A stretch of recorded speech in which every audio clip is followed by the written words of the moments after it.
Hello, what's up mga kautang? Welcome back again dito sa akong channel. This is Clarice, ang yung number 1 pala utang. So sa video na to, pag-uusapan natin ngayon or kukumustahin natin yung interest ng isang utangan online. So hindi ko nasasabihin yung procedure kung paano umutang dito mga kautang, but didirection na tayo sa kanyang interest. Hindi na tayo mag-aksaya pa ng panahon para mag-tutorial pa kasi kahit anumang utangan online is same procedure pa rin, di ba mga kautang?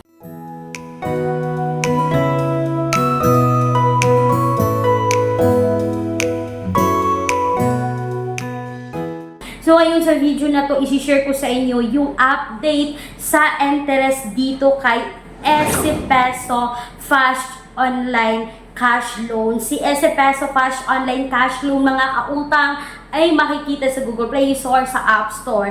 Ayan, meron na siyang 3.9 star at 9,000 reviews.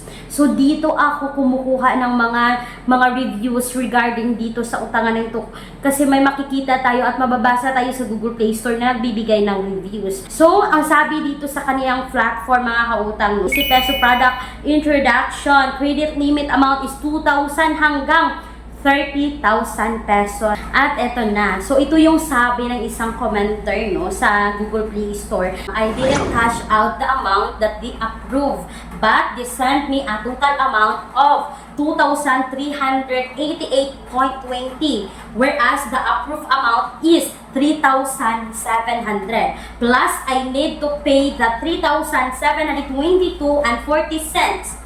Loan, all customer service. I need to pay almost the money that I needed to receive for a span of 7 days. Your interest is too high, almost 35% of the approved loan. I will uninstall this once I paid the loan. So yan yung sabi ng isang commenter dito sa kanilang Google Play Store, mga kautang. So isipin yung mga kautang na kailangan niyang bayaran ng 3,720 to 40. Tapos yung na-receive niya is 2,388.20. So, aabot dito mga kautang ng 1,331.8 yung kaniyang interest. Kasama na dito yung loan deduction within 7 days po yan. Ito pa mga kautang, isa pang commentary, sabi niya, don't download this app. Already paid but still not posted or acknowledged in their app. They're saying that I was already overdue. I already sent an email with a receipt as a proof of payment. They are a total scam. You will receive a half of the amount that what you're borrowing due to the fees that will deducted from your borrowed money. I will report this out. So it will be shut down. Ayan. Nagbayad na siya dito mga kautang, ngunit hindi posted yung payment niya. Yan yung naging experience din ng isang borrower dito kay SC Peso. At hindi lang man mga negative yung makikita natin mga kautang. May mga positive din naman. Ito yung sabi niya, very convenient app. In less than 5 minutes of my application, I was approved. Thank you, SC Peso, but the rate of interest is high. So, yan yung sabi ng isang commenter dito. At ito pa mga kautang, sabi pa ng isa, talagang nagkalkal ako dito.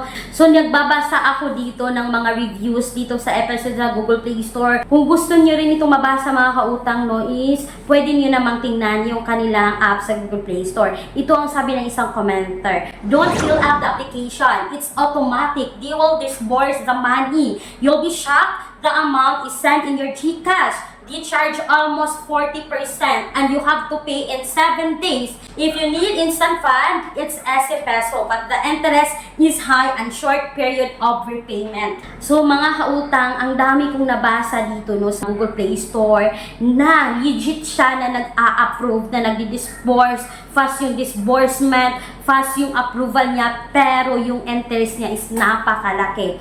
At ito pa mga kautang, sabi pa ng isang commenter dito, okay, in my experience with this app, not recommended. It's automatic loan without showing the interest or fees payment date. Even it's still processing, they offered loan 4,700 for 7 days.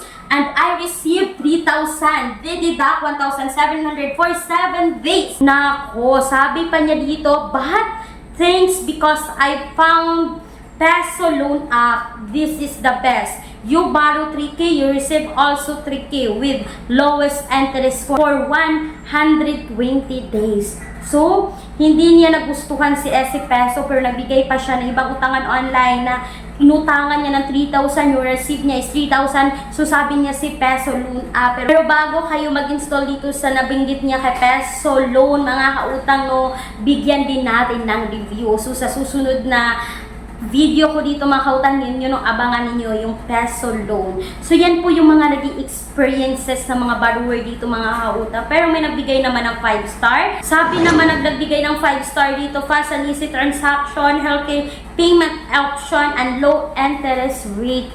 So, nasa sa inyo na yan mga kautang, diba? Pero para sa akin, itong SC Peso is hindi siya recommended. At alam nyo ba mga kautang, na sinubukan ko talaga si SC Peso, no? Pero alam nyo mga kautang, hindi ako na-approve dito. Pero nasa sa inyo mga kamay pa rin ang desisyon sa pag-utang. So, isa lang ang masasabi ko, please do a research bago kayo umutang sa kahit anumang utangan online. Kulang ang budget, ang mahal ng mga bilihin. No problem, may solusyon tayo. Gamit ang isang valid ID, makakautang ka na sa loob ng 10 minutes o mas mabilis pa. Mag-apply ng loan kahit anong oras, kahit gabi o kahit weekends or holiday. Maaaring i-check ang pinned comment sa video na ito, bisitahin ang link at mag-apply na. So that's all for today's video. Huwag niyong kalimutan mga kautang na maglalagay ako ng Alternatives Online Loan App sa description box or sa pen comment section ng video na ito. Once again mga kautang, this is Clarice, ay inyong number 1 pala utang. Dahil utang is life. Bye bye bye. Thank you.